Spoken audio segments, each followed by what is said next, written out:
The Christian Eucharist promises a lot and delivers very little. You have to believe. Faith is not necessary to experience what psychedelics have to teach. You don't have to believe. You can be as skeptical as you want.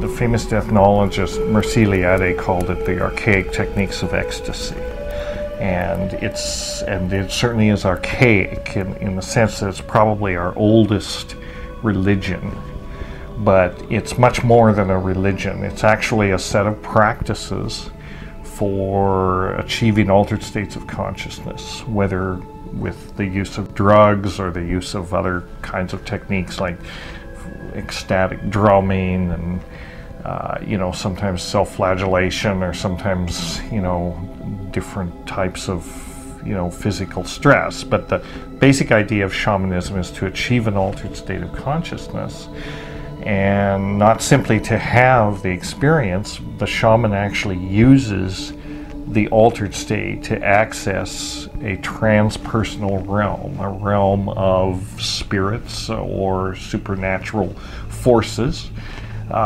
which can maybe allies of some kind, which he or she can manipulate, communicate with, obtain information from, to help the community or an individual. Shamans are medicine men, I guess, in Western parlance, and so shamanism is what shamans do. They beat drums, they take drugs, they dance, and they cure people, or they attempt to cure people. They interpret dreams, they find lost objects. It harkens back to a time when things like psychotherapy and medicine and magic and religion and all of these things weren't even, fully formed concepts. So the shaman kind of combines all of these roles of he's a priest and a doctor and a psychotherapist, and also often a poet and an artist, and someone that gives expression to the cultural myth of the culture. So he's and I keep saying he, and that's, it should be clear there are shamanesses as well, or women shaman. It's not a gender specific kind of thing. But the figure of the shaman is a important spiritual figure in these non-traditional in these traditional societies, in these indigenous societies, respected and a little bit feared, because the shaman is the odd person. The shaman is the person who is in direct contact with the transpersonal and is kind of the interface for the culture. and the rest of the people. He or she is the person that gets to actually dialogue and travel in these realms, and they often use psychotropic plants to do this. Not invariably, but quite often. It's quite clear that different kinds of hallucinogenic plants and substances were used, including from the bufo toad. Peter first did some examination of this among the Olmec people. So this is before the classic Maya civilization, back around 1200 BC. And the bufo toad can be kind of a 5-MeO-DMT can be extracted from the glands on the shoulder of the toad.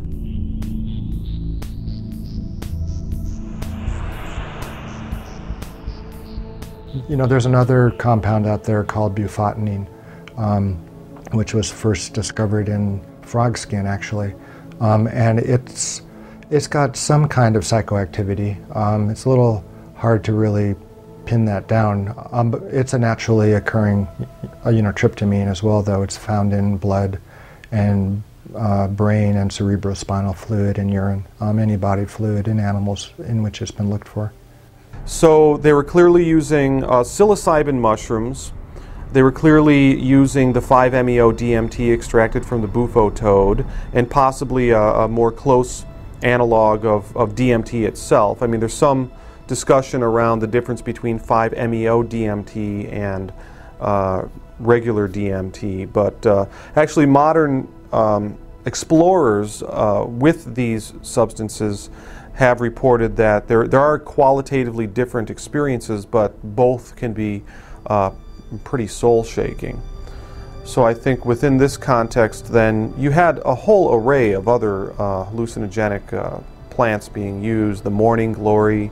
The Mazatec Indians today, when Gordon Wasson visited the Mazatec and Mixe regions of Oaxaca in the 1950s, it started this whole revolution in understanding the scope and the depth of the sacred plants that were being used. So you have Salvia divinorum, for example, is a plant that was used by the Mazatec Indians, and is still used today. That's also where the sacred mushroom cult, the psilocybin mushroom cult, was rediscovered, a place where the sacred mushroom cult apparently survived up until modern times. Part of the fear that society at large has of psychedelic drugs is that the only framework that we have to process these experiences through in Western culture is that of competitive drinking. Competitive drinking is sort of the standard that we use to measure what it's like to alter consciousness.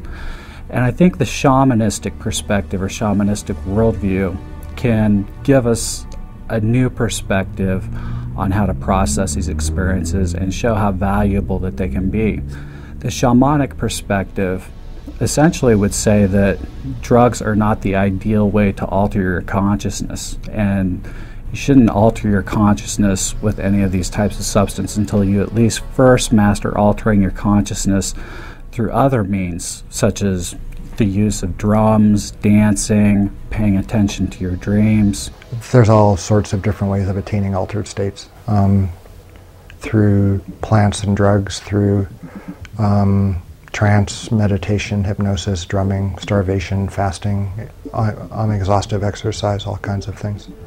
And in terms of an entheogen, what I would define as an entheogen, I'm not fond of the term, because it kind of requires that you have a belief in theos, which is God or divinity.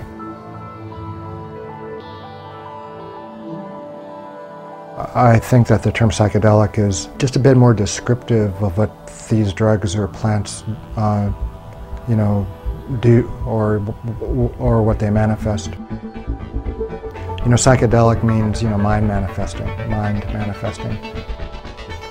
And, one could argue that the phenomena one encounters on a psychedelic drug experience are either internally generated or are externally independent and freestanding. I think it still kind of dispenses with theological problems that are accompanied by calling a drug something that generates, divinity within, if you don't believe in divinity.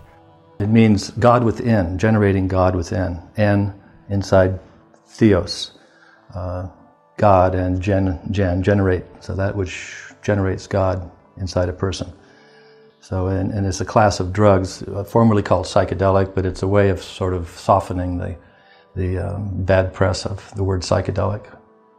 And especially it's to separate it from sort of the party aspect of taking a drug and going crazy, and showing that these drugs have a spiritual side to them, if you can find it. A term that I prefer is shamanic plant or shamanic medicine, because it's a plant, a psychoactive plant, usually a psychedelic or a hallucinogen, that is used in one of these shamanic traditions, right? So it's appropriate to call it a shamanic medicine. Although the very same plant and the very same substance could be not shamanic if you're not using it in a shamanic context. If you're using it recreationally or taking it in a rave or some other situation, it's not really a shamanic medicine anymore. It's still the same substance, but if you're talking about substances that are used specifically sort of in this shamanic context, then I like shamanic medicine. I have problems with the term entheogen, although I know that it's gotten, more popular. After Carl Ruck, who was a classicist, and Jonathan Ott and some other people proposed it as an alternative to hallucinogen. Entheogen means manifesting the God within, in theos, within and God. And that's fine, except they don't always do that. I don't like the word because I'm a Buddhist and I don't believe in gods, So, it's to me it's something which helps you to reach your full potential. You don't need to introduce the idea of God. I like the term because I have turned very mystical, since taking LSD. And so my outlook is more skewed in that direction.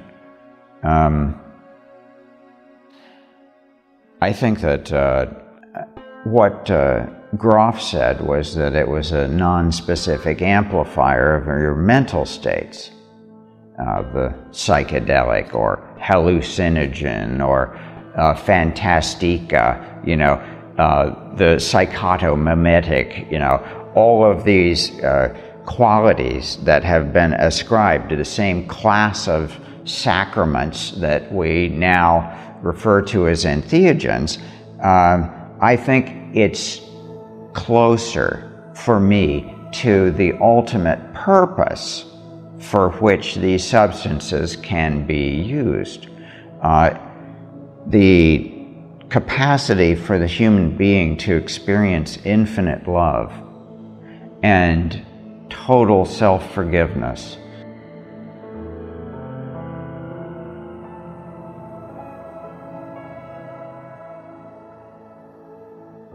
A sense of deep interconnectedness with the planet and with all people and with the cosmos, this plasticity of our identity, and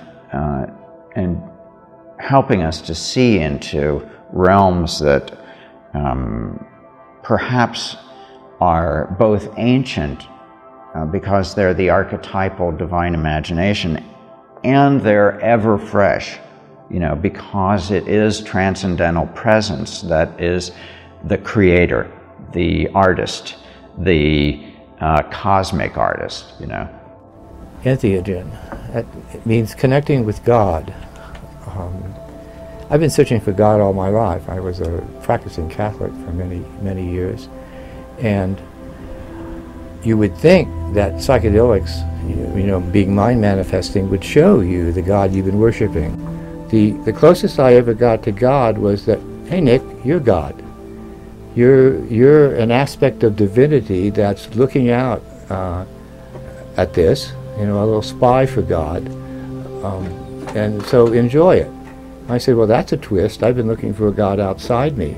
And here I learned that I'm one of God's apostles in a way. What a surprise. So that's what I learned from psychedelics, that at least that's a hypothesis. So pay attention, you know, that was the message. Pay attention, Nick. You're collecting data for God. Look with God's eyes upon the world. So the term hallucinogen is inaccurate. The term psychotomimetic is inaccurate. The term entheogen is, you know, it all depends on circumstances. My personal preference is I like psychedelic, because even though the term carries all this cultural baggage, you know, and everything's psychedelic, that's kind of something left over from the 60s. But in the strict sense, psychedelic means mind manifesting. And I like the term because it leaves it open. I mean, these substances certainly manifest the mind in some aspect, and we don't have any argument with that. But how they manifest it, it depends on the set and setting. And like these other terms, you know, sort of are more specifically related to set and setting. And they also show how difficult it is to really linguistically kind of put this in a box, you know, characterize what they do. You know, sometimes they're mystical, sometimes they're induce psychosis, sometimes they don't do much of anything at all, you know, but they always manifest the mind in some way. So I like psychedelic. If it could just be divorced from, you know, all the connotations that it's come to have in our culture.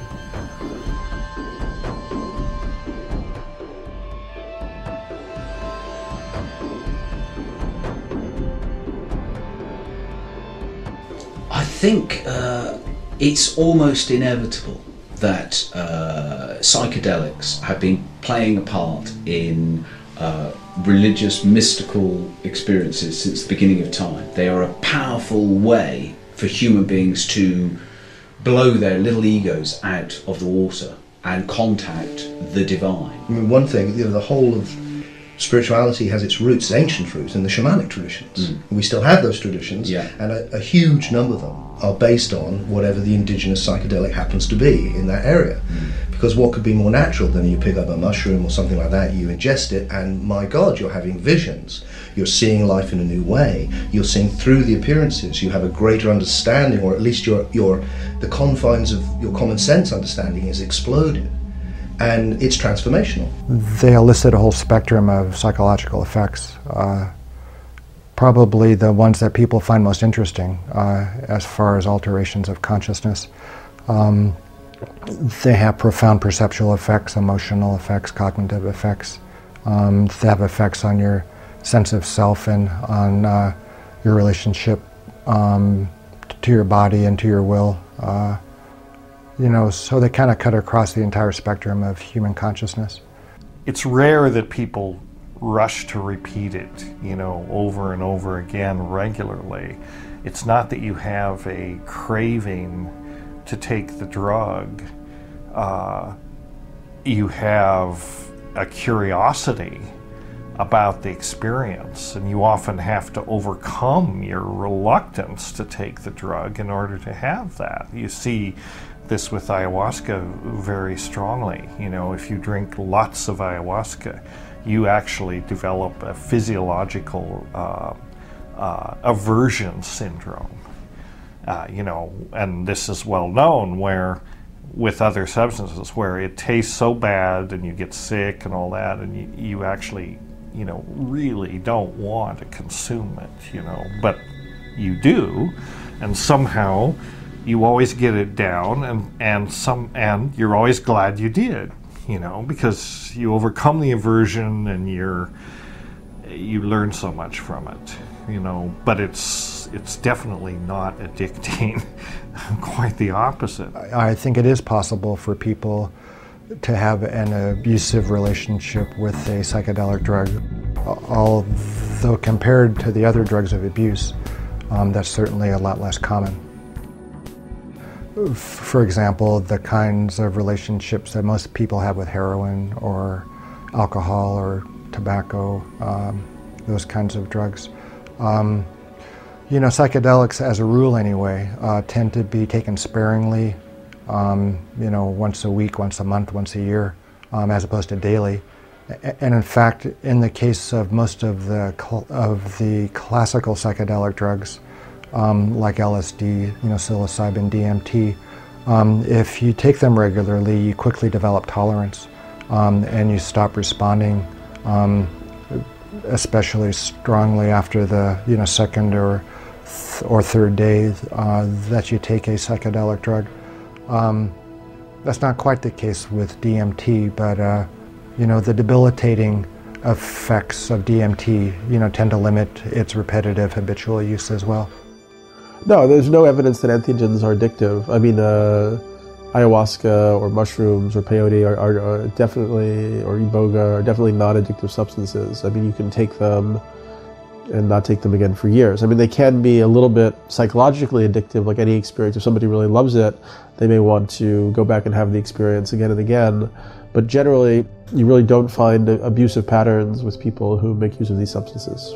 Look in your own pharmacopoeia, look at the drugs that you're taking and note their side effects. And how many people a year have died from inhaling marijuana? Goose egg.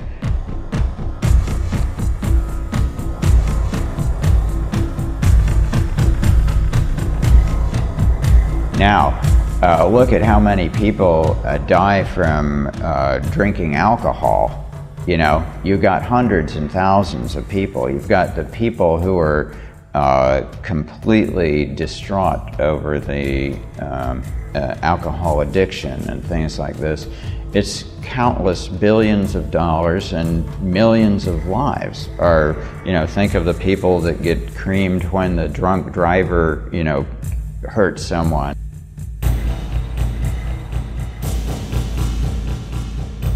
So there's so many repercussions that are much worse with alcohol, and yet it's legal. And so the idiocy of our current position on cannabis is really sad. But my prayer is that the grassroots movement will continue to show its obvious advantage to our culture by a kind of strict integration and taxing and, so making it a legally available substance, which I think would also make us a little more willing to note the importance of the entheogens, because in a sense it's a mild entheogen, cannabis.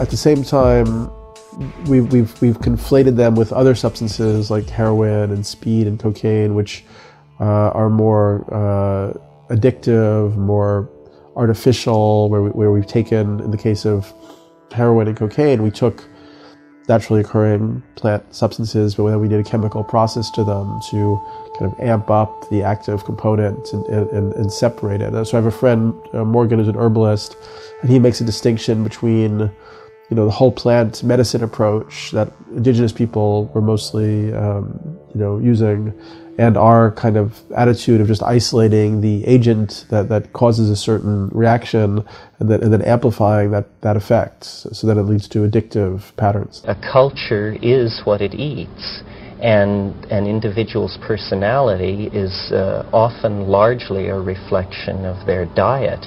There has not been a human culture that did not bear upon it the stamp of its relationship to certain plants which altered the individual and mass psyche. We can think of numerous examples, the influence, for instance, of sugar on the growth of 19th century mercantilism, or the way in which the British manipulated opium policy in the Far East, or, as you mentioned, alcohol, which has always been the drug of choice in Western culture. Who can imagine modern industrial office culture without coffee? These are major drug dependencies that have placed their stamp on the lives of millions and millions of people. It's simply that we choose to linguistically define it in such a way that the effect is not something most people are cognizant of. It's funny that all of these things are lumped under one label, drugs. I come from a sort of a peasant family. Both my parents were farmers and were just immigrants, basically. And when my mother found out that I was in California, that I took drugs, it broke her heart. And there was no way that I could explain to her what it was I was doing, because that word drug just had such an impact on her mind that it was about the worst thing her firstborn son could ever do. And it was just, it was one of the saddest things in my life that I could not explain to Mom what it was I was doing. Mom was a very religious person. She went to Catholic church every day, and I could not find a way to tell her that I was doing the same thing that she was doing. And I still, would not know how to tell Mom, what the difference was between her going to church and me taking entheogens, searching for God through chemicals.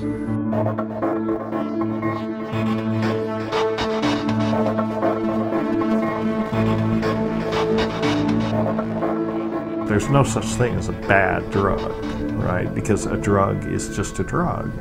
It's a substance with certain properties. It has no moral qualities. The only thing that has moral qualities is human behavior. And there is lots of bad human behavior with respect to drugs. And there's lots of bad human behavior with respect to all kinds of things, and good human behavior too. I mean, again, this comes back to, the context. So the whole war on drugs idea and the idea, it has nothing to do with protecting people from toxic substances, If that were the purpose of the war on drugs, tobacco and alcohol, would be prohibited tomorrow. And yet, the structure of the law, not that prohibition would do any good, and I'm not advocating that, right? But if that were really the agenda for drug control, they would say, well, these are clearly the most harmful drugs. These are the ones that are killing the most people, so they should be strictly regulated. But in fact, the way the law is set up, the FDA is not even allowed to classify tobacco and alcohol as a drug.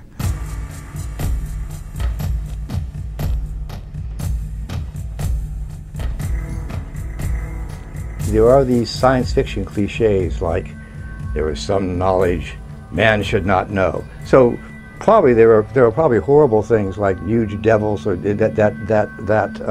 places where you shouldn't go. Viruses that would kill all life on Earth, or huge things that make the atomic bomb. These terrible things.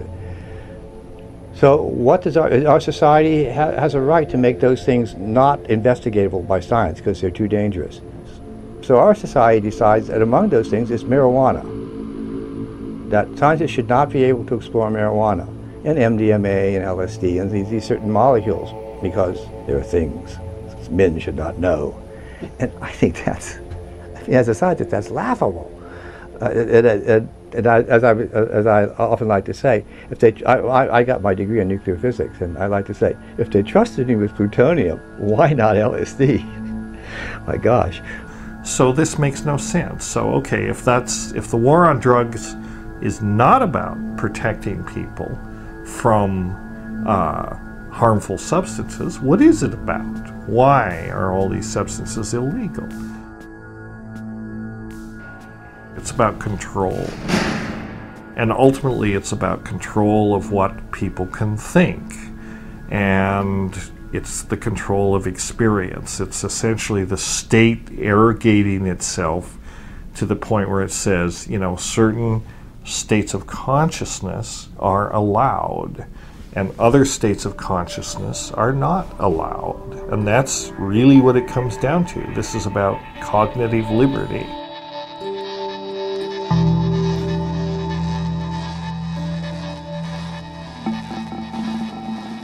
There are these, plants that have these molecules that humans may have used for thousands of years that produce visions and so on, and are often considered to be healing.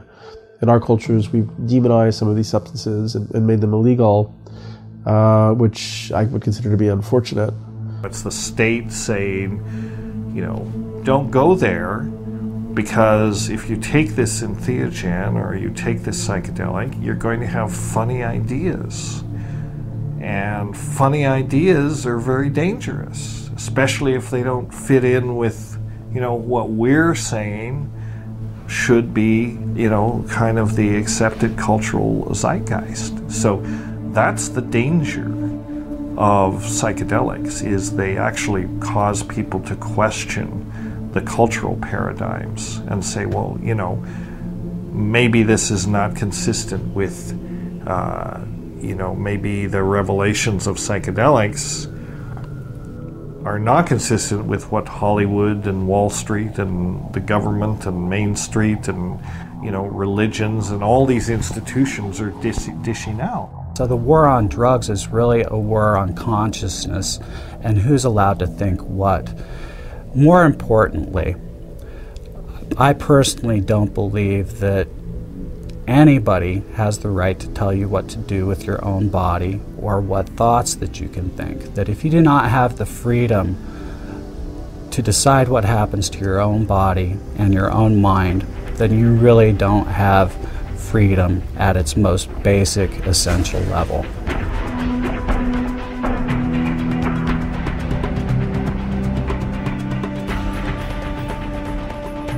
You know, I think it's really ridiculous that they won't allow terminal cancer patients to take whatever fucking drug they want. I mean, you can't argue it's going to be, if you're going to die anyway, why can't you take any drug you like? And the extension of that is, once you pass a certain age, I don't know quite what that age should be, you should be able to do anything you fucking want to your body without being prosecuted. So scientists and old people should have free access to any drugs they want. I think I qualify in both counts. So, but you know, our society is, I don't even think that's enlightened. I think that's common sense. An enlightened society would take a look at these drugs objectively and say which ones can help, promote, and do we want a society based on alcohol and cocaine, or do you want a society based on LSD, MDMA, ayahuasca? Which of the drugs we're going to promote? And our society's picked, for some reason, the absolute worst drugs to make as its standards.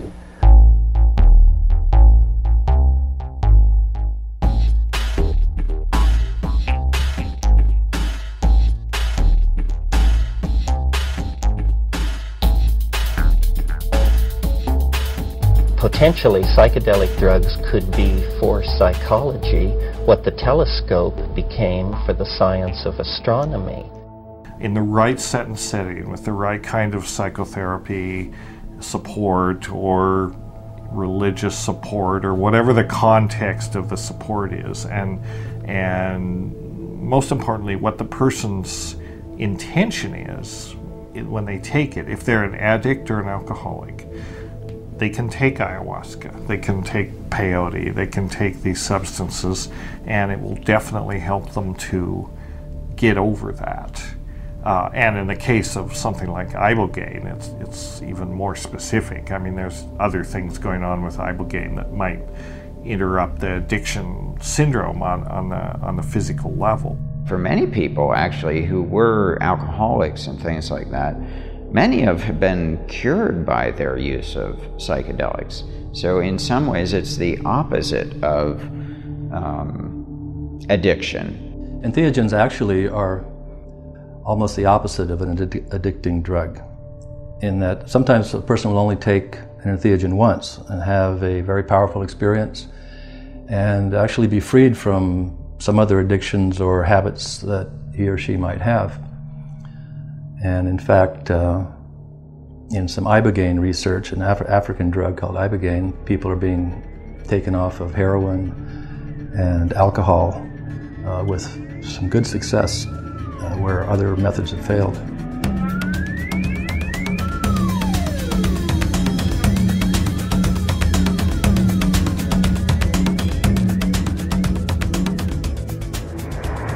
I discovered ibogaine pretty much 11 years ago on the internet back home through a friend of mine, which I gave a treatment. It was heroin. He was heroin addicted, so I treat him with the roots because I never use ibogaine for detox. No, I always use straight root. So when he went back to his country, that's how he learned about ibogaine, and he sent me an email. I'm like, whoa, oh, that's very interesting. So ibogaine is an extraction from iboga.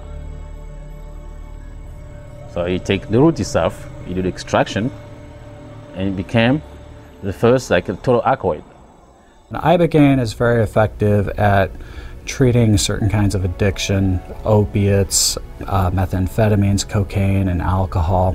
Ibogaine has 5 different therapies that we basically became aware in their use. One is an initiatory aspect, which is the psychospiritual, where you get into the deepening dreaming aspects, but you have no active addiction in the body. The second is for physical healing, things like herpes, asthma, lung problems, blocked energies in the system, scar tissue. Then there's also a mental treatment for disabilities around depression, post-traumatic stress disorder, traumas, sexual abuse. Then there's a reset therapy that we do with alcohol, cocaine, and methamphetamine. We separate that because those substances need to be out of the body for 24 to 72 hours prior to treatment. And then there's opiate. And in opiate detox, we can begin 12 hours after last administering of an opiate. And within 45 minutes, it will completely control any symptoms of withdrawals. I even do the healing for, let's say, for women who doesn't wanting to have kids, and let's say they try in hospital, and the doctor there say, you can't have kids anymore. But the woman is normal. It's like nothing's missing in the tummy. Why she can't have kids? I do the healing of that with iboga.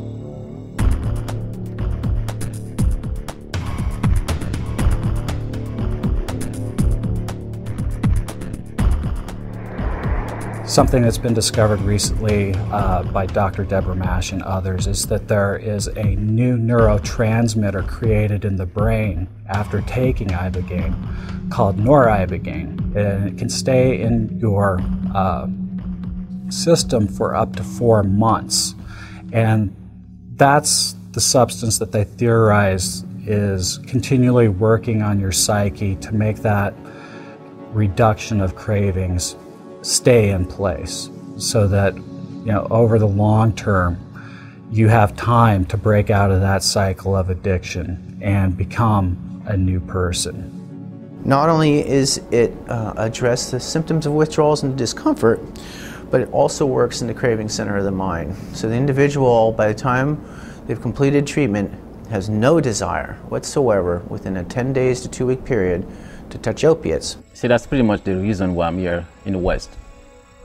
I didn't just decide to come here. I love my country and we really peaceful there. Life is also great like here in Mexico. I would not just like leave my people, whatever I were doing, my family, just to come here to hang out. Now, I had a call from the Spirit to spread the roots, the word of the root, iboga, which is like them talking with ibogaine, to spread in the world, because it's not just for Africans, it's for anybody who needs it. If it was just up to me, I would just like, okay, let's go from city to city, clean up the streets, clean up the houses. You know, we're gonna find those guys, with drug addict. We're gonna find them and heal them all. Because that's the only way. That Iboga and Ibogaine is a last call for anybody who really wants to get help.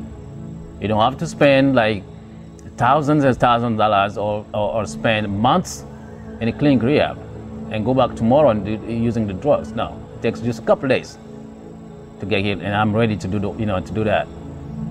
To help anybody who wants to take it. Just one decision. That's it. That's all it takes. But the thing is, I've also known many people who take a lot of psychedelics and they're heroin addicts, they're alcoholics. It hasn't helped them a bit. So, honesty behooves me to say that. This is not a miracle cure for addiction. All these things can do is like open up an opportunity for the person to examine their lives and resolve to change if that's what they want to do. But it won't compel them to change. It's not going to force anybody off drugs.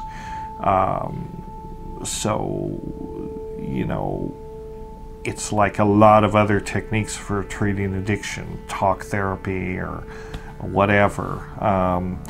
They work in some people and not in other people. Since it's illegal in the United States, the only options that an addict has is to go out of the country or to do it illegally in the United States. And there are some people in the United States who are treating addicts illegally. They're breaking the law by healing these people.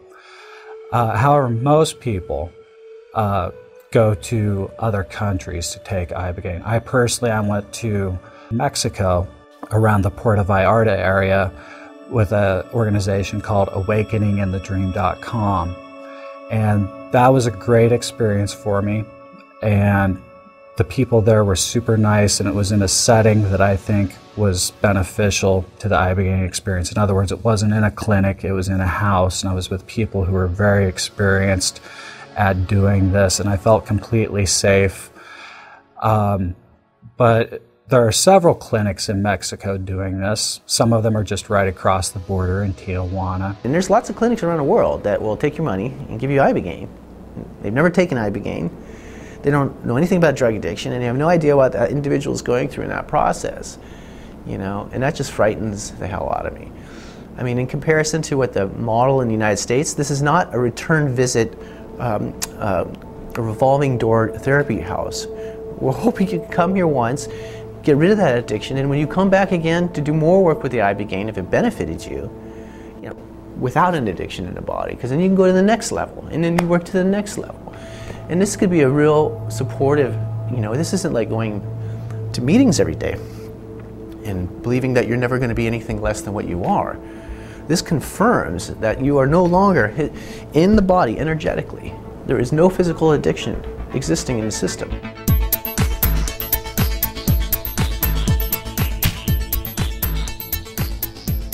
It enables them to release from the addictive need, actually. They found themselves after their trips without the desire for junk. And they were all shocked, like, oh my God, this is because they were like waiting for the other shoe to drop, but then they actually felt like, wow, I am not hooked, So there was something immediately engaging about it. On the other hand, it was also very psychologically challenging to begin with. And it took one into a very deep inner world. Maybe you were going to face some of the shadows that has been part of your addictive process. This really sort of crosses over into the shamanic use of these things. I mean, the shaman is a person who learns through discipline to navigate in these realms. And this is the realm of, he learns to pass through both ways, through the doors that the dead pass daily. I think that high doses of psychedelics or something like DMT is very close, probably. I mean, I've never had a near-death experience. I hope never to have one until I'm actually dying, you know. But people who have had them say that they're very similar to high doses of DMT. And there's even reason to think that the DMT, which our own bodies make, may be involved in the near-death experience, that, you know, in the state of stress on the mind and body that is produced when you're dying, it's not inconceivable that your brain releases a massive flood of DMT and you have this experience. But all this still is mostly within the realm of speculation. We still don't really know enough about the normal concentrations of DMT in the body and what situations increase it and in what sorts of conditions the levels are decreased.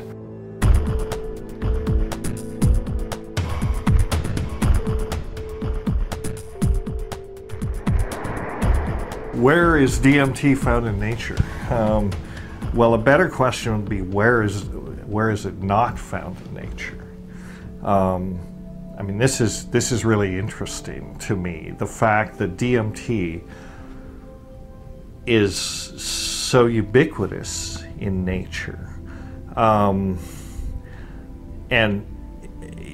it is from the chemical standpoint, structurally, it's the simplest of the psychedelics. It's a very, very simple compound. And in terms of biochemistry, it's only 2 steps away from tryptophan. Tryptophan is an amino acid. It's one of the essential amino acids. So it is universal. All living things have tryptophan. Now, not all living things have DMT, probably, but the enzymes that convert tryptophan to DMT, there are 2 main enzymes in this process, are also universal.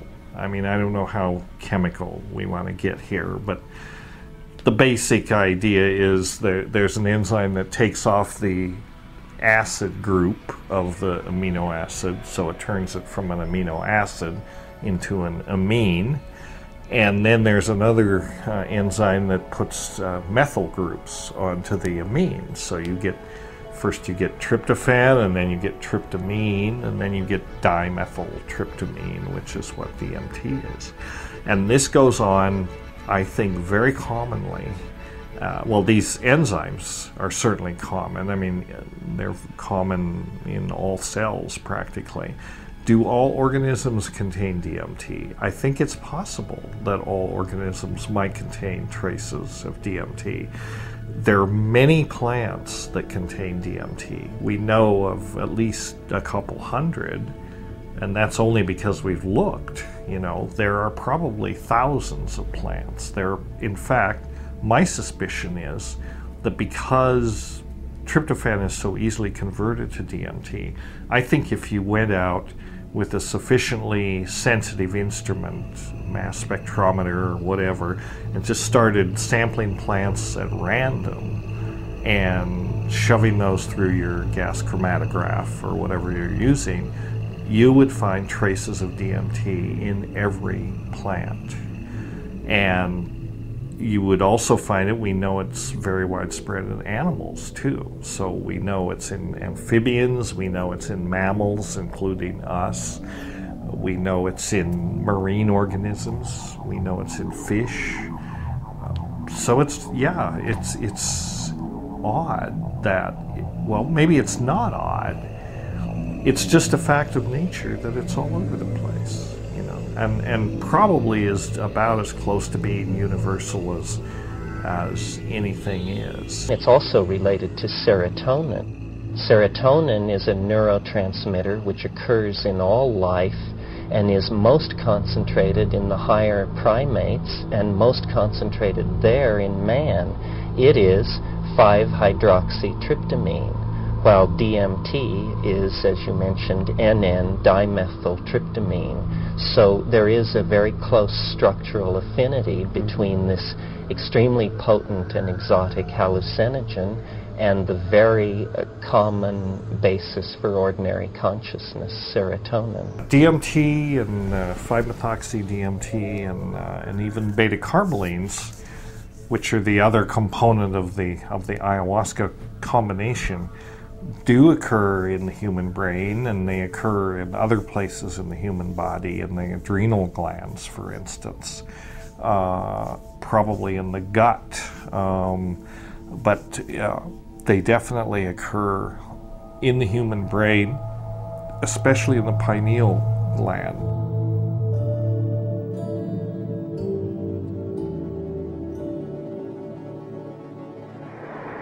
There are other forms of DMT other than the smokable kind. In fact, those other forms are the more traditionally used forms of DMT, such as ayahuasca.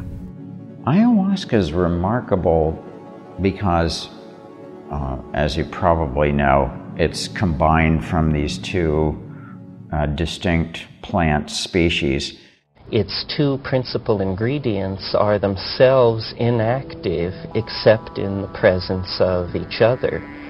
So what we have in the case of ayahuasca is an example of a highly evolved folk pharmacology, and how a discovery like this was ever made in the first place is one of the challenging questions that anthropologists have to deal with. After all, in a square mile of Amazonian rainforest, it is not unusual to encounter 50,000 distinct species of plants. How then did these so-called primitive or pre-literate people make the connection between the combining of the bark of one with the leaves of another, boiled and put through a number of procedures to produce an intense visionary hallucinogen? This is an extremely interesting and to this day unanswered question. It tastes horrible, by the way. It tastes, my version of what it tastes like is maybe 4-day-old espresso that someone had put out a cigarette in with a dash of lemon. And so you gag it down, and then after a while your mind starts to have a plasticity and an openness, and it remains that way for about 4 or 5 hours, which is can be quite beautiful. If you've seen any of the tapestries of the Inner Mind Cathedral in the DMT state, that extends it for hours. So it's kind of a shame not to take ayahuasca if you're going to do DMT, because geez, you can extend the journey to several hours. Well, DMT is a tryptamine, so is LSD. LSD is a laboratory invention. It's a chemical modification of an ergot alkaloid. But in terms of their pharmacology, they're quite similar. They both impact certain kinds of serotonin receptors in the brain, through which most people propose that these drugs have their effects. I would say the main difference is that DMT is quite short-acting and LSD is quite long-acting. But in terms of on the spectrum of effects, they're quite comparable in terms of the perceptual and emotional and the cognitive responses to consuming the drug or the compound. Also, DMT is a compound that is found in all kinds of animals and plants, and LSD isn't a natural product. It isn't found in the animal kingdom or the plant kingdom. In ayahuasca, the effects of DMT begin a lot slower, probably within a half hour, maybe an hour, and they peak in around 2 to 3 hours, and they're usually resolved between around 6 hours or so. So even though it's a slower effect, the quality of the response is the same. LSD was always a bit of a commitment, because that you've got at least 8 hours that you're committed to this altered state. And so you have to arrange your life wisely to support that. And this is just a little more manageable, I think, in some ways. It's also very clean and very clear. And you don't feel any body load afterward. You feel uplifted, you feel like vitalized, you feel like you need less sleep, you know? And you feel that you've addressed yourself on a deep level. A lot of deep issues came up for me. Yeah, well, I mean, I've had experiences with ayahuasca and ibogaine. They've been very profound and important experiences in my life. And they've helped me, I feel, to grow on many levels. I mean, I've written about them extensively in my books, Breaking Open the Head, and 2012, The Return of Quetzalcoatl. I feel like they gave me insights into my personal psychology, visions about better paths to take. They kind of acted as kind of antidepressants that lifted my spirits up and made me see these other layers or possibilities of reality. So they've been very important experiences for me.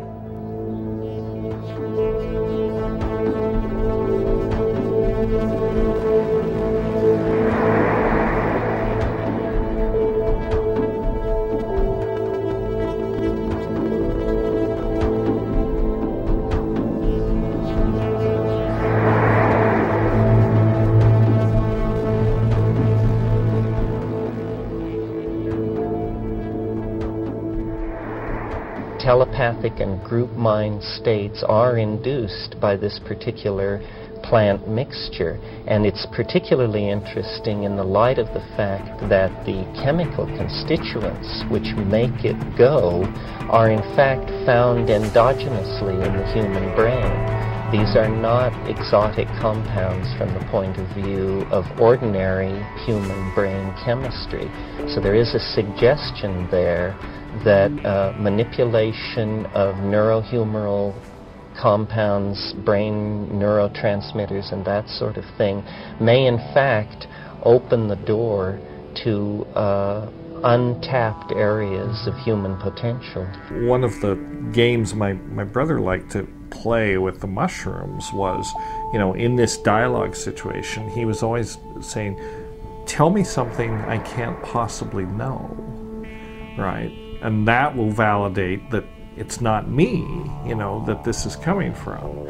I don't know that he ever succeeded in getting it. It's very cagey, you know, they're very tricky that way. It's, you know, but occasionally they do seem to tell people things that they can't possibly know, or that they've never thought about in quite that way. Now it's come out, for example, that, you know, Crick's insight into the structure of DNA was assisted by LSD, you know, and he reluctantly but finally admitted that that was a big influence. And many computer scientists, you know, Steve Jobs has said LSD's been very useful for his creativity. Kary Mullis, the Nobel Prize winner who figured out the PCR chain reaction, has been quite upfront about it.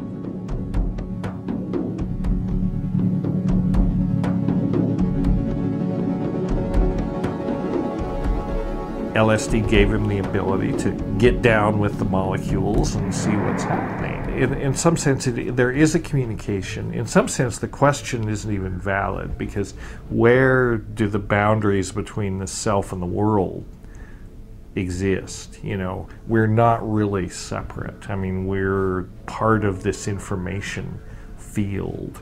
And, you know, this notion that consciousness, I mean, I do think that consciousness does, it's like a property of the continuum. It's like the old physicist concept of the ether or something.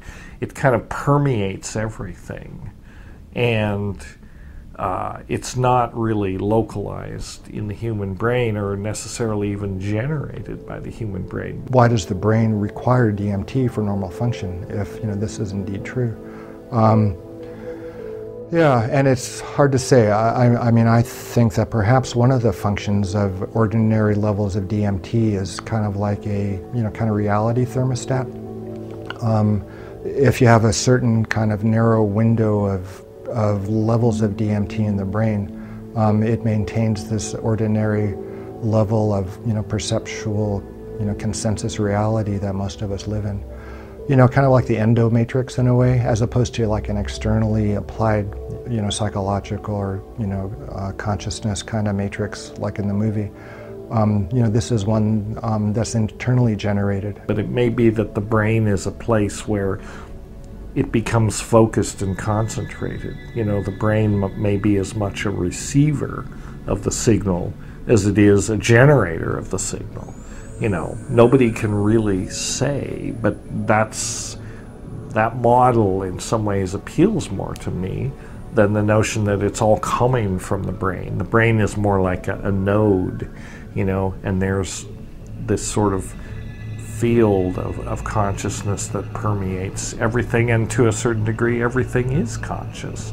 I think of the shaman as entering into this net of being in the higher worlds, in the heaven worlds, and that's why I've personified the net of being, this painting behind us, as this continuum of heads interlocking infinitely in all directions, because that points to being as a continuum, as a network, in a sense, to an infinite realm. And this is a part of the deep fabric of our being, I think, because we sense ourselves as souls related to many. There is this everyday world, but you can be in a place where there is no you and still perceive the world. That scared me. Losing my ego was the scariest thing I ever, and I still don't like it. A profound state which may be reached by use of these entheogens, psychedelics, hallucinogens, whatever you're going to call them, which is known as ego loss or ego death. Unfortunately, subsequent to the coinage of this term, ego has come to be used in a completely other sense. It has been used in the sense of pride, and that is not what ego death is about. Ego death would mean you lose your sense of I for good, and that's not what happens. They mean a temporary suspension of the ego when ego death is spoken of. Ego death means the death of you as a concept, whereas we walk around thinking of ourselves as things. We think of, I am sitting in the chair, therefore, I am a thing, the chair is a thing. When we reach the realm of ego death, or ego dissolution, or whatever you're going to call it, there is no longer any perceived boundary between oneself and the chair. In this state, there are no things. There is just one continuous experience. In some sense, all of experience is an illusion. Everything that we experience in the here and now and our state of being is a hallucination, an elaborate hallucination that our brains construct. We happen to call it consensus reality. But it's still, I mean, physics tells us that, the picture of reality that we build so that we can navigate through the world and not step in front of buses and stuff like that and do all those, the world doesn't really look like this at all. The brain constructs a model of reality that more or less maps onto reality. It's good enough that we can survive. But we're focused in a kind of, constricted dimensional awareness of reality.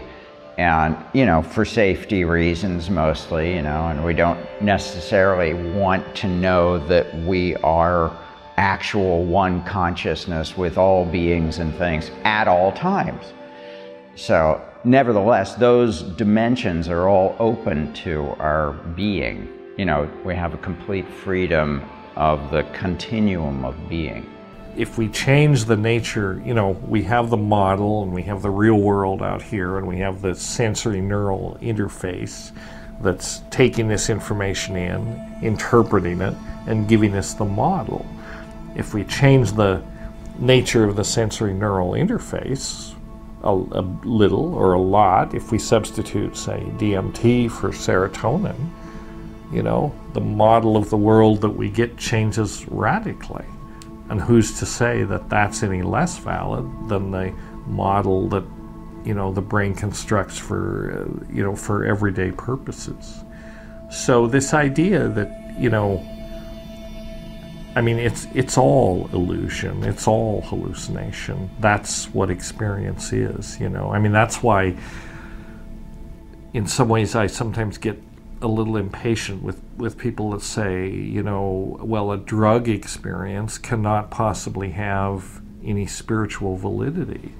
Well, I'm here to tell you that all experience is a drug experience. You know, we're all on drugs all the time, largely because we're made of drugs, you know, and that's what drives us. You know, experience is, you know, sort of the what issues out of this biochemical process of, you know, all these neurotransmitters and hormones moving around our brain. I mean, it's drugs. We've gotten very stuck on the idea that, like, we're conscious and sentient and, you know, intelligent and have knowledge, and that nothing else in the world of nature really is like that. But actually, you know, we're a very young experiment on the planet. We're a young species, and the plant world has been around for a really long time. The fungus world, even longer than that. And they've developed, you know, a symbiotic meshworks of species interrelationship, very complicated diplomacy, interspecies diplomacy.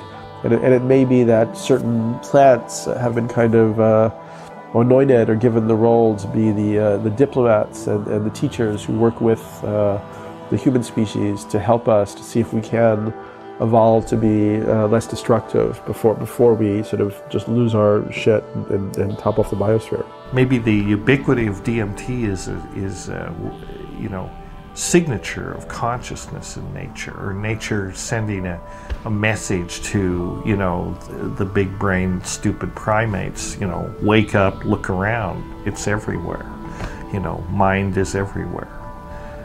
I think that their message is, wake up, dummy, you know, before you kill us all here, on one hand.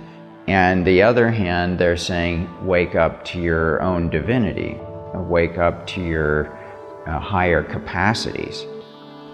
So they're talking to us every day, which is true. But no, we're not listening, because it's like when you get up in the morning, you go straight to work, you work after you know, your day, you get off, you go home, or you stop at the restaurant, eat a good meal, and you go home. That's it. You go to sleep. The next day you do the same thing. So to answer your question, herbs are spirits talking to us every day. Just be ready and to know what is it, what it's trying to tell me. I mean, you have these experiences and you seem to have a communication, right? And very often they present themselves as an intelligence, something outside yourself, you know, and you're communicating with it. You're having a dialogue or some feeling of, you know, an other that you're interacting with. Whether it is a illusion or not, it's hard to. It's really hard to know.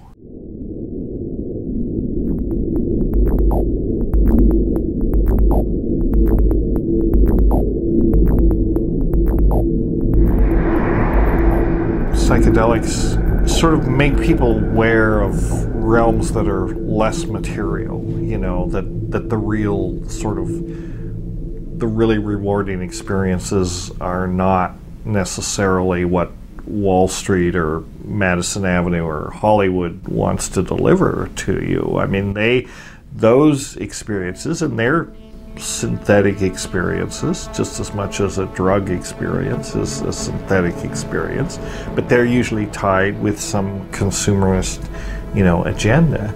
And I mean, this is part of the sort of the inconsistent attitude of society. I mean, they meaning, I don't know, the corporate hegemony or whatever. I mean, they want people to be addicted to things. They want people to consume things, and not necessarily to drugs, but drugs will do. I mean, they want people to drink and smoke and all these things, and they want people to be addicted to their cars and computers and TV and all that. So, a lot of what it's about is kind of keeping people entertained and focused on these sort of corporately massaged, corporately created versions of reality.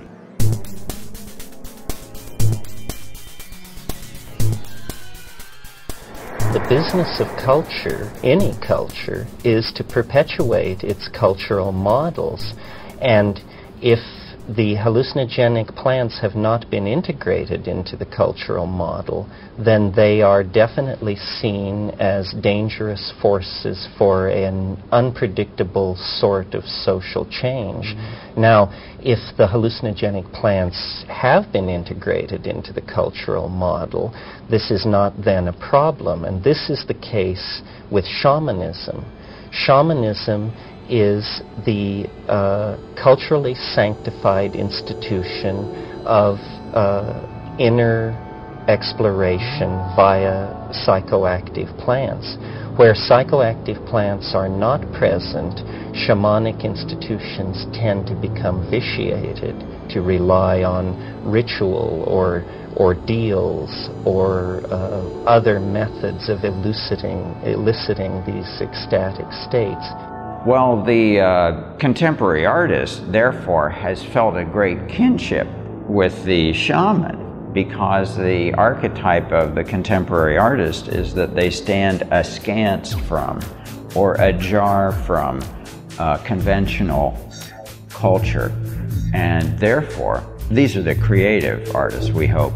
Therefore, they contribute a different perspective on ourselves, and something that we can learn from. And I think that that's part of the role of sacred art, ultimately, is to show us a higher model of what we can be, so that we're pulled toward our highest potential, rather than having our negative or materialist sense reinforced. We get that through a lot of our other materialist and very rational culture. Entheogens are inherently threatening to the culture. I mean, that's, I think, one reason that they're brutally suppressed, both when capitalist cultures or dominant cultures come on indigenous cultures. They're usually bringing another religion, an outside religion, Christianity or whatever, usually incompatible with the indigenous practices. So that's the first thing to go, and the first thing to be attacked, and along with that goes the knowledge of these plants. The church was concerned that the magic of the witches be seen as real, number one, and number two, entirely caused by the agency of the devil himself. And so the church downplayed the operational role that plants had in inducing these states, because, after all, if the devil cannot lead you astray without the use of plants, why, what kind of devil is it? So in our own historical tradition, there is a curious blindness to the efficacy of hallucinogenic plants. It is possible that as the visionary experience becomes more acceptable in our contemporary postmodern culture, more and more people may gravitate to those types of experience. And at the same time, we can already see that the traditional religious structures are in a lot of trouble they're causing a lot of trouble in the world. It probably would be beneficial for there to be a kind of consciousness evolution out of fundamentalist belief systems. And I think that the shamanic experience might be helpful in that evolutionary process. As institutions, what they have in common is they discourage individual thought, and they discourage critical thinking, and they discourage questioning. They encourage that, okay, here's a body of beliefs or cultural norms or, a largely accepted beliefs, and you're just supposed to accept it, Don't ask questions, sit down and shut up. Accept it and integrate it and be a good, citizen, consumer, whatever role is decided. Entheogens are inherently threatening because they enable people, or sometimes they compel people to reject that, and say, well, maybe there's more to life than, working in a cubicle for some faceless corporation so I can, not have health insurance and die sick and, without a pension and, and just spend my time with that. Maybe it encourages people to, look for different purposes in life than that. And so that's really, I think, what's going on. The problem with the psychedelics is that they dissolve cultural programming and hence inherently have a political charge about them. And actually that's the weakness, of what I'm sort of beginning to call the death culture, and these things then actually become, in a sense, our own bioweapons, or if we're on the other side of this divide, then these plants, especially the plants, become very dangerous in this context. They're trying to suppress them, but you can't suppress them, and they're ways of changing hearts and minds, so they are definitely very, very dangerous. But they can be used in a creative way to counteract kind of the toxic message that the mainstream culture puts out. I put a lot of time into making sacred art in order to download the shamanic and entheogenic and meditative and just grace and dream and shamanic journey and all of these kinds of modes of and highly rational thinking about philosophically what are the implications of the worldview that I'm expressing and things like that. Because for me, the artist perhaps at their best could be, I love that word, scintilla, Terence always used, could be the scintilla of evolving consciousness, as we all can be, but they could express it visually.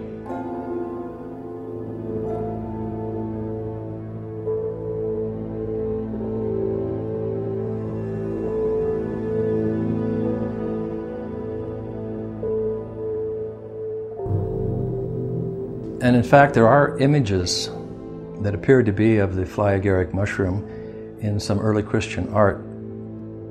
The fresco at Plain Coral is one example of this.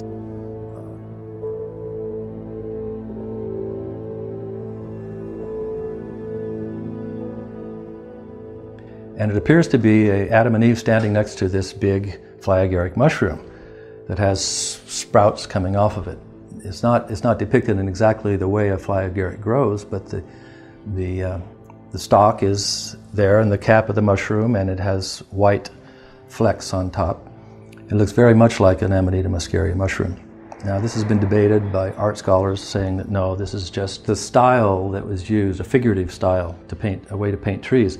But why, though, you have to ask, would you start painting trees that looked like mushrooms? Unless perhaps you were trying to get across another message in that painting. In the ceiling of the Hildesheim Cathedral in Germany, painted I think in 1100, this era,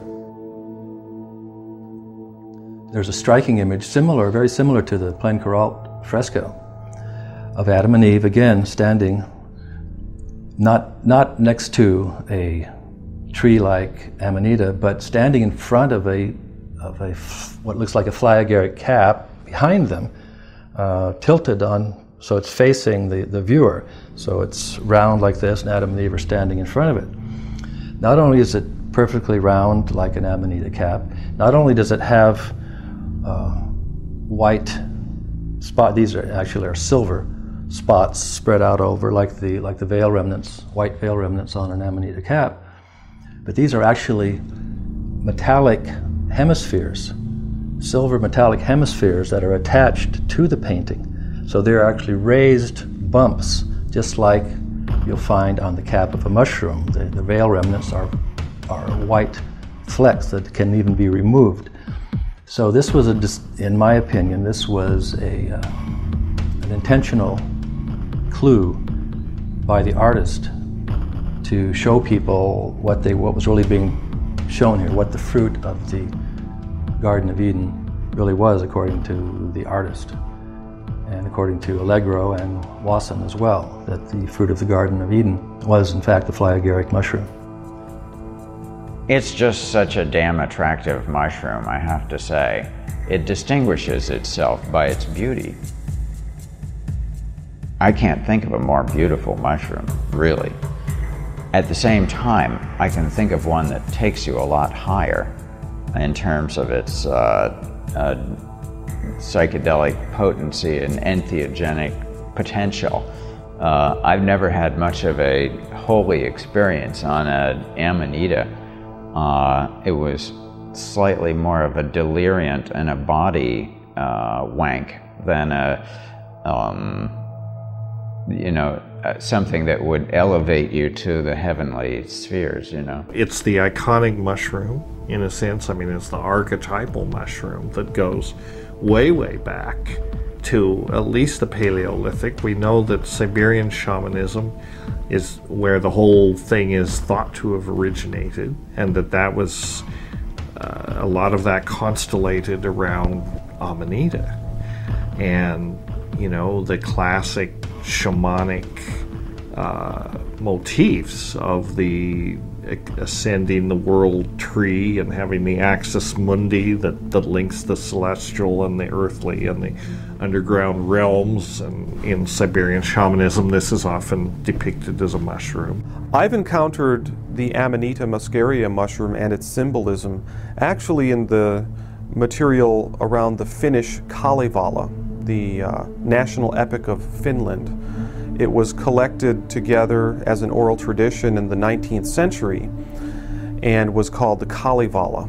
And it's the ancient legends of Finland. And there's an artifact or an idea or a concept in the Kalevala called the Sampo. And the Sampo is kind of this magic mill that's capable of producing anything you wish. And it's really a cosmological metaphor for the starry sky centered on the pole star. And the stars are called the ciphered cover, so it's envisioned as this huge sort of umbrella-like thing that spins slowly with the central axis coming down. So it's also a huge image of the Amanita muscaria mushroom as a cosmological metaphor. Muscimol, which is the active main psychoactive principle in Amanita muscaria, is a very potent GABA agonist. So it interacts specifically with these receptors and not much, and not at all with the serotonin receptors, except possibly indirectly. So how can Amanita muscaria produce these transcendent experiences? And there are several possible answers. Maybe they don't. You know, I personally am not familiar enough with Amanita muscaria to say that they do. My own experience with Amanita was very limited because I didn't enjoy it, but it didn't seem like a transcendent experience at all. It seemed like a cheap drunk in a way, but I dealt with, I was eating fresh mushrooms, and it's almost always taken dried. I think there's a great deal of chemical variation in the mushrooms, both geographically. There's geographic variation. The mushrooms in the Himalayas and in Siberia may not be the same as the ones in Colorado, just from a chemical angle. So there are many chemical races, of these mushrooms. Some of them may contain true psychedelics. Some of them may contain tryptamines and or beta-carbolines. There is some evidence that they do, these DMT and this kind of thing do show up in some of these things, some of these amanitas. It's a complicated picture. Nobody has sorted out, somebody really needs to go through and do two things. They need to collect mushrooms very carefully from different parts of the world and do chemical profiles to see if they can define a chemical race, or are there certain races that are high in these tryptamines. Someone also needs to look at the way that they're prepared, because I think I've talked with people, and you have too probably, who insist that they are really very psychedelic, but you have to dry them a certain way, and they have to be dried over a fire, they have to be, and the fresh mushrooms don't get it, The fly-agaric mushroom, unlike, say, psilocybe species, a psilocybin mushroom, where you can pretty much rely on, you can go by weight, if you can take the mushroom, a certain amount will give you pretty much a certain experience, level of experience. With the fly-agaric, you have no such guarantee. You can have a mushroom as big as a dinner plate that will give you virtually no experience at all, or you can have one much smaller that can knock your socks off, metaphorically speaking. It's because the mushroom contains both muscimol, which is the active ingredient, and a substance called ibotenic acid, which is far, far less active, but much more toxic. Once it reaches your liver, the liver starts dismantling it, and the first thing it does is a decarboxylation process which turns it into muscimol, and then it excretes it. So you can actually, depending on the amount of ibotenic acid in the initial sample, you can actually excrete more of the active principle, muscimol, than you ate. And so if you were to pass on your urine to somebody else, he'd get higher than you did. Purely because, and of course you'll pass on some ibotenic acid too, which he will metabolize into muscimol. And so in Siberia, this is passed from person to person, not rather than being recycled. And they get 5 or 6 people high on the same mushroom. This is very important. This may be the secret of Amanita, because it seems to me, from what you were saying, that it's not simply that it goes through. There's a filtering, and there's a detoxification process. So the first collection after you eat it has probably got a lot of things cleaned out of it that might make for an uncomfortable trip. It may also, this is pure speculation, but it's possible that some of the downstream effects of taking these GABA agonists, which is what the Amanita, it might induce the production of endogenous tryptamines, DMT plus beta-carbolines, so that the person who ate that urine or drank that urine after this process might be getting a lot of things that is not in the mushrooms, but it's actually secondary metabolites that are produced by the eating of the mushrooms. So you get the mushrooms, you eat the mushrooms, and you get all these feedback loops happening, and you get possibly things excreted in the urine, possibly these tryptamines and beta-carbolines.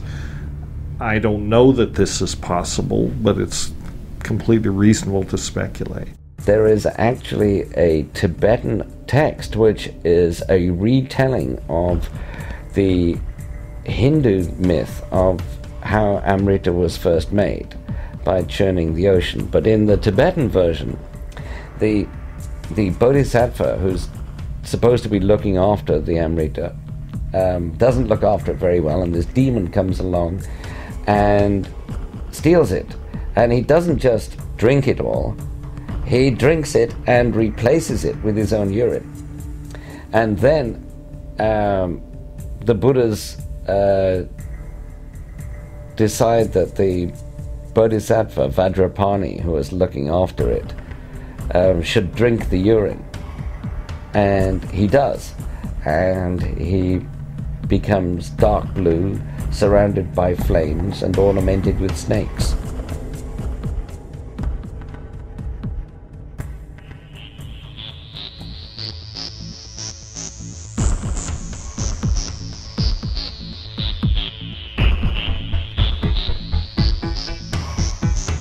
Stepping out. That's what the mystical experience is. It's one of ecstasy. And whilst it's difficult to look at specifically, at least the Gnostic and pagan initiations, and go, oh, this was what was used, and we don't have that. We can guess, but we don't. What we do know is that an initiation, well, first of all, the word, certainly in the Greek word that gets used, doesn't mean, like our word, the start of something. It comes from telos, and it means kind of a glimpse of the end of something. So what's happening to you in an initiation is that you're getting an experience of where you're going. So and then you come back and then you make the journey back to that place and you're finding it in yourself. Now, one of the things that psychedelics does is it gives you a glimpse of something which has been kind of given to you from the outside in. You've needed to ingest this thing and something's happened to your consciousness. It's a very powerful way of doing that. So the idea that you could have an initiation, a glimpse of the end, through something which is taken into you, through psychedelics, or also through the influence of a teacher or a ritual, or maybe all of it, and then you're on the journey to find that in yourself, because it's already in you.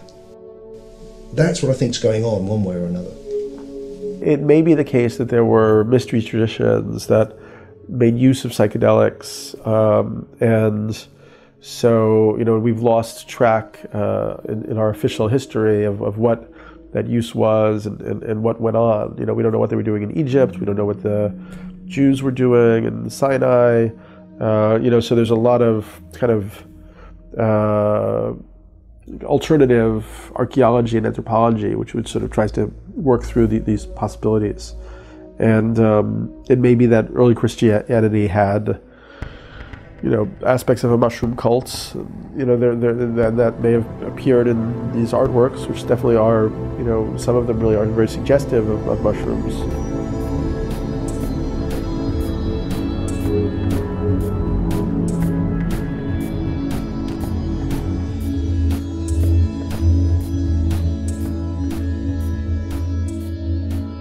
However, I think that sometimes there's a tendency in the psychedelic community to almost become like, entheogenic fundamentalists and think that all visionary experience, was mediated by the psychedelic plants, and that the origin of all religions was based in, the experience of using these substances. And it may be the case, we just don't know. And it may not be the case, because people have visionary experiences, without psychedelics. I mean, diet, fasting, drumming, there are all sorts of, there's a whole range, yoga, there's a whole range of types of experiences that produce mystical visions, sense of unity with the cosmos. So I'm a little resistant to a strain that I often encounter in the psychedelic underground of like kind of fundamentalism around these experiences. They were the origin of all genuine religion or whatever. So, but they probably played more of a part than the official story gives credit to.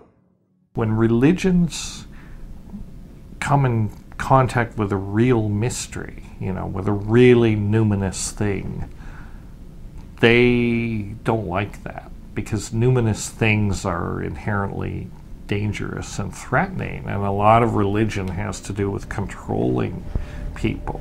And there needs to be a distance between God or the numinous archetype, whatever that is, and the people, and that's usually the priestly hierarchy and the infrastructure around that, and the sort of infrastructure that filters the message.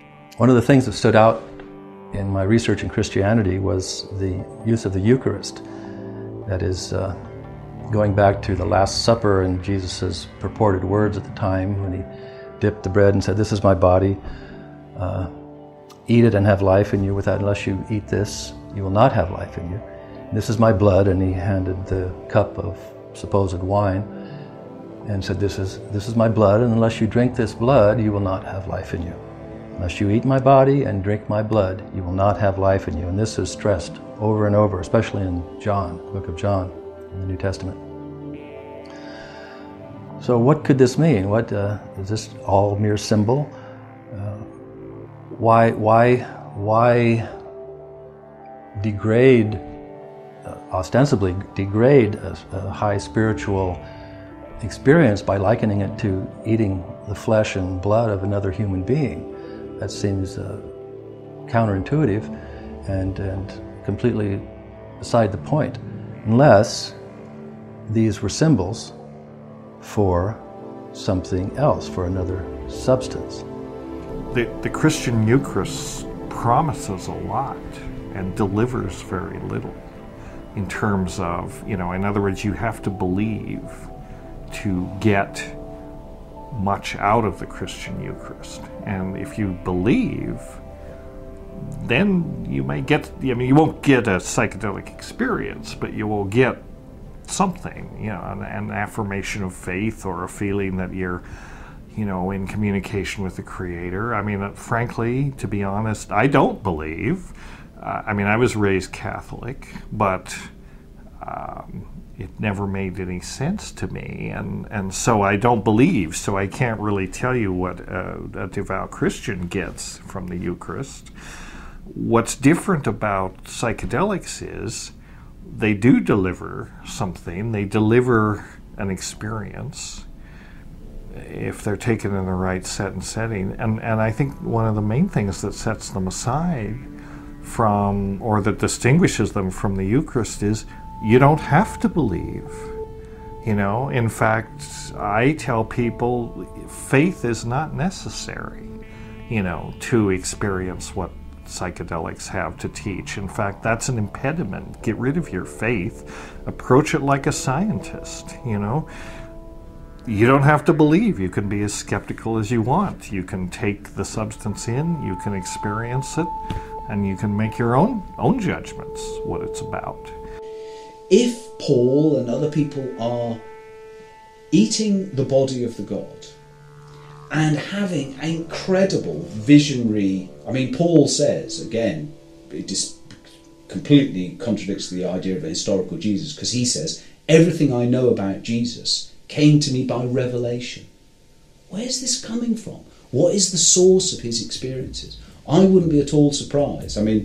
A chap called John Allegro many years ago wrote a book, The Sacred Mushroom and the Cross, which was about precisely this.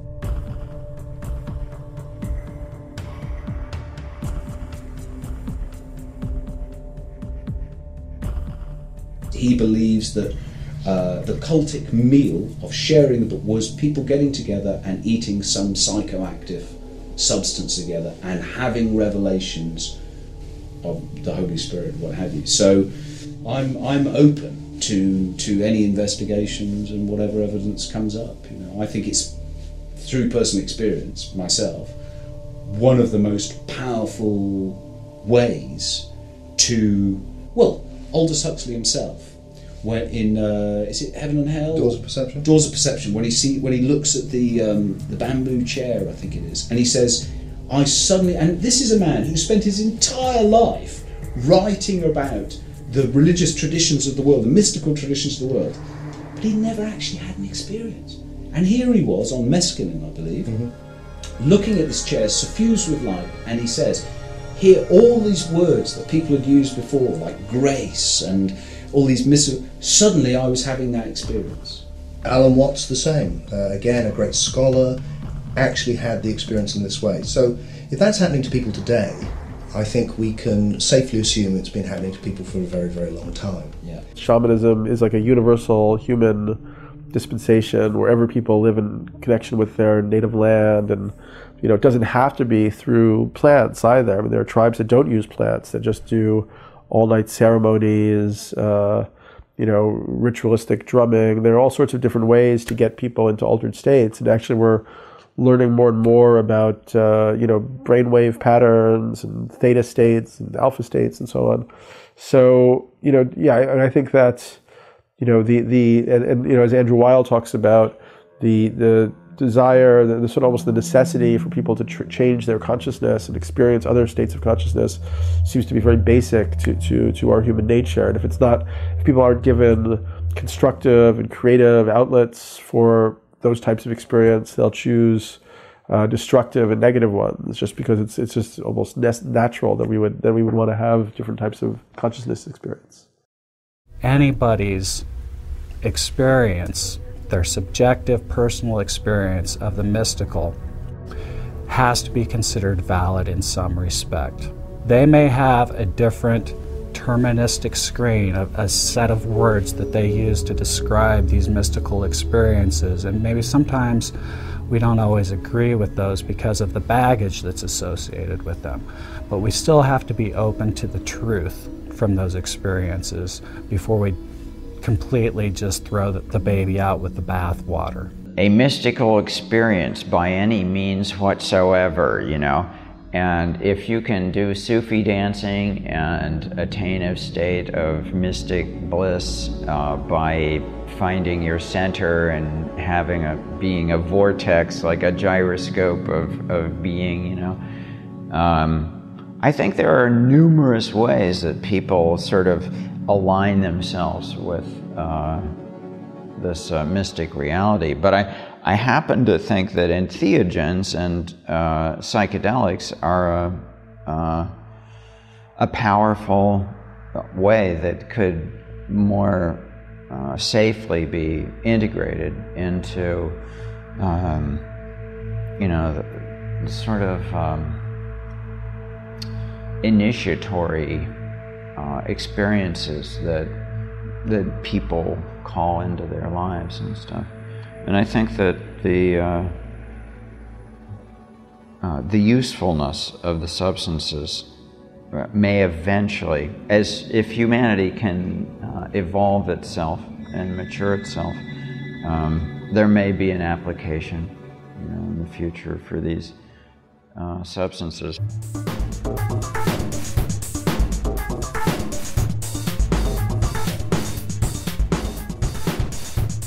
And it's that ability to take what works and leave behind. That's what the evolution of culture is. But you don't abandon the past, all the beautiful music and the buildings and the traditions. We just see it differently.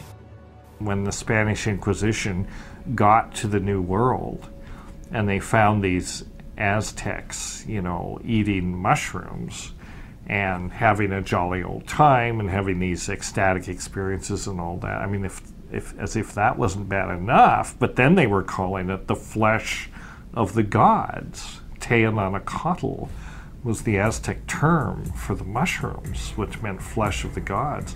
And this just enraged the clerics, and they just, this was like so blasphemous, it couldn't be tolerated. And so they really, reacted more brutally than they might have otherwise reacted to try to suppress this thing, because they just couldn't have this kind of thing. The parallels were too striking, and their Eucharist didn't do much, and the Aztec Eucharist delivered big time. So that was another reason why it had to be suppressed. With the communion, where you take the wine and the bread, it works for people because it's done in a ritual context. People do have profound experiences, but I think very often, certainly over time, it's a bit of a letdown, really. What is probably the case originally is that the wine would have been suffused with something, and also that the bread itself, there's a psychedelic fungi. Well, that's where LSD is synthesized from ergot of rye. Yeah. And they believe that at certain points, when the bread was infected, and the medieval St. Vitus dance, for example, yeah, if the fungus has attacked the crop before it's turned into bread, the bread itself becomes psychedelic. And there were many eruptions in the Middle Ages, in particularly damp summers, when the ergot would flourish, when people would go kind of crazy. If Jesus, say, were a shaman or a hierophant, which in the Greek term is what he was, a revealer of the mysteries, and he had a mystery, he said, I have a mystery, and he reveals his mystery to whom he chooses. Well, so he acted like a shaman, and perhaps even a higher stage higher than a shaman, because shamans aren't necessarily spiritual, in my understanding, and often aren't. But Jesus' mission was intensely spiritual, and he wanted to take people to heaven, because he said, where I go, you will go also. The things I do, you will do also, and greater things even than I do. So, the fact that you could take this mushroom, this flesh and blood-like mushroom, and ascend to a heaven of light and love and bliss makes a very literal connection for me to Christianity and to the secret message that I think Jesus was handing out, not to the masses, but to the inner circle. And this is the problem with the ancient pagan mysteries in general. They were mysteries. Everybody who participated was sworn to secrecy. And what's incredible, the mysteries of Eleusis were celebrated for 1,000 years in the Greek world. Many people, Roman emperors, Cicero, Seneca, all the greats, were initiates. None of them broke their oath and told us what happened. But we know that initiates drank a drink before they began on the sacred way to Eleusis, which was a painful purgatorial process. They were beaten by people with rods. It was meant to be a visceral, physical experience, and I feel that it was certainly heightened by fasting. So whatever, if they did take anything, then we know that would have been intensified, because it always is when you fast beforehand.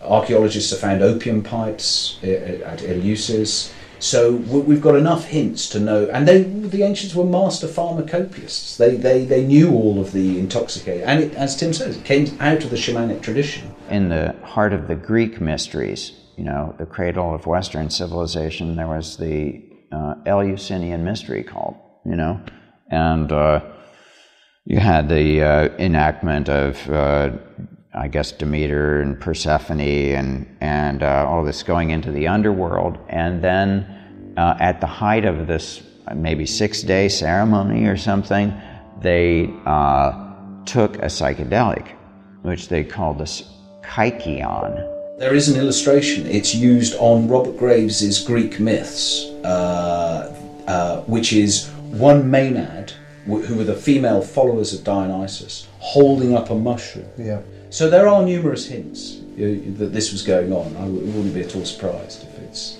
I'd go further. I'd say I'd be surprised if it wasn't true. Yeah.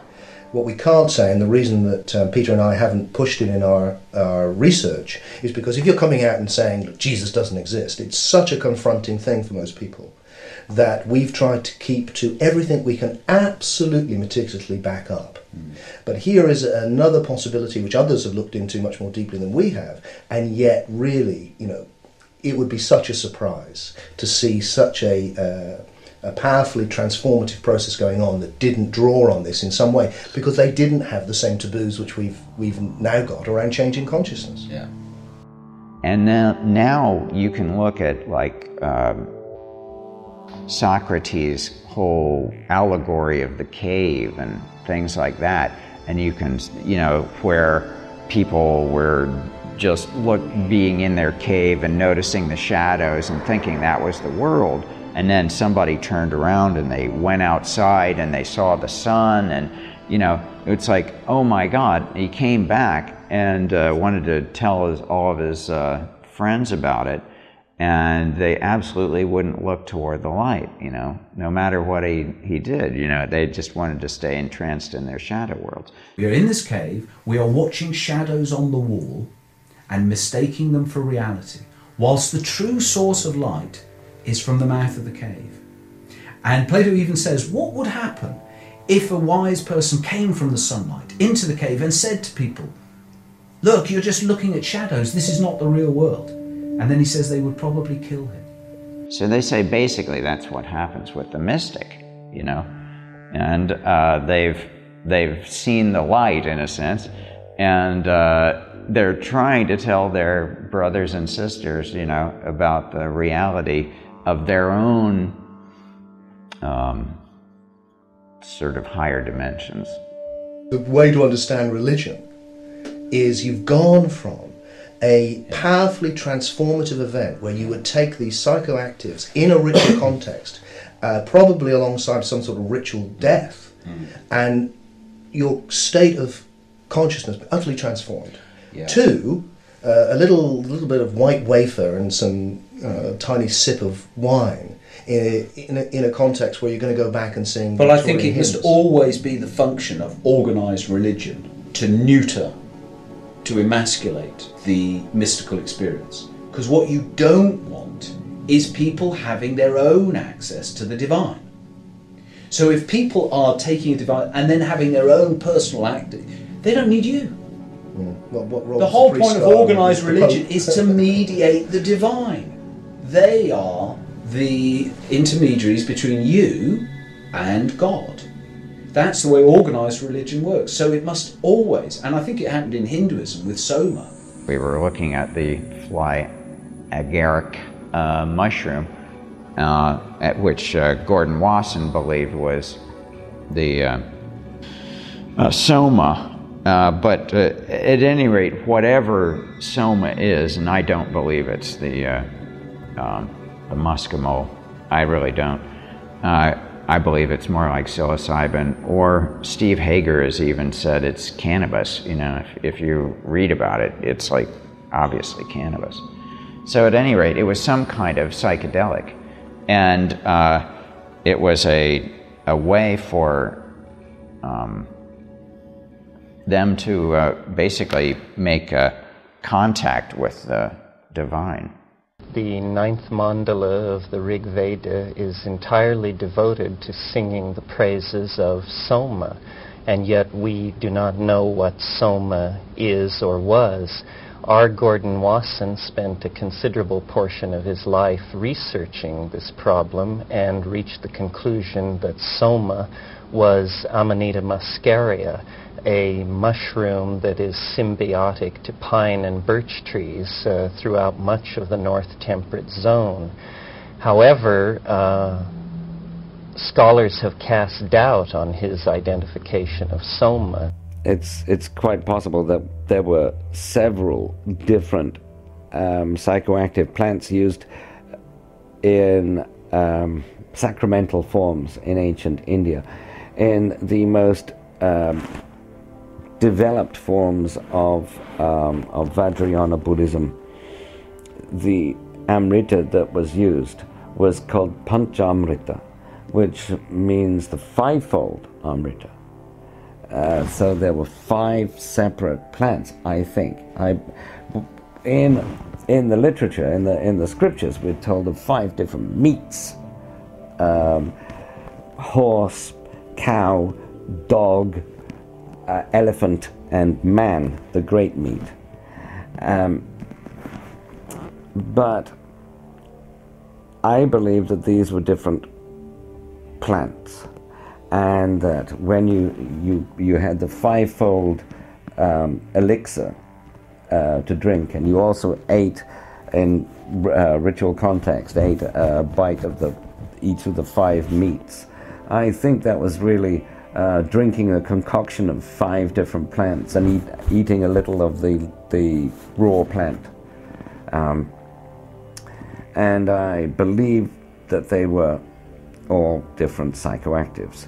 Some sort of plant substance was prepared and ingested by a priesthood who then used the ecstatic experience induced by that plant as the basis for all of their metaphysical and philosophical speculations on the nature of the universe. If you read the Rig Veda, all the Vedic hymns, out of 1,000, I think 990 are hymns to Soma. It is the blood of the gods, it's the vision of eternity, it's the white gleaming swan of eternity. It's like, but now in Hindu culture, Soma is just a milky drink. And I think the same process has gone on. People have realised if you want to actually control people, you have to shut down their access. And it's certainly what happened with Gnosticism. Gnosticism said, no, God is in you. Like Paul said, Christ is in you. That's fatal for organised religion, because then everybody can have their own personal relationship with Christ. Why do I need to go to church to experience Christ? I can do it on my own.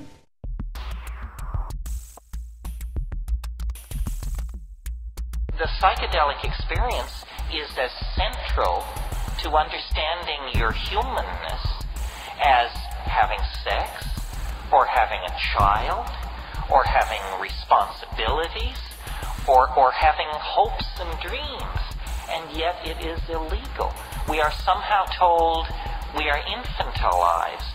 We're told, you can wander around within the sanctioned playpen of ordinary consciousness, and we have some intoxicants over here if you want to mess yourself up. We've got some scotch here and some tobacco and red meat and some sugar and a little TV.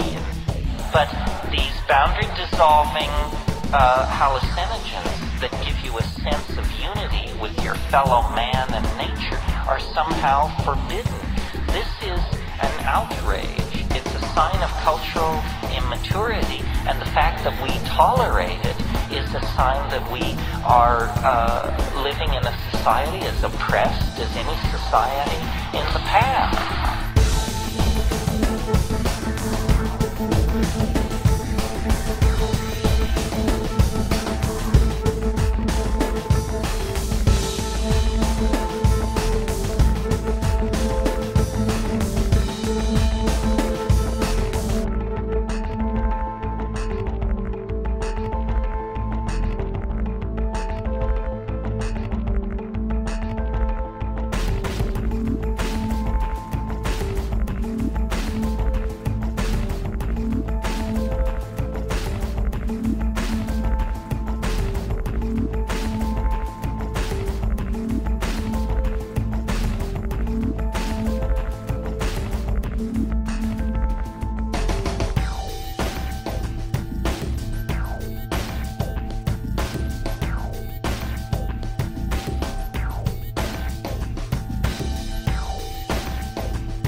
Bye.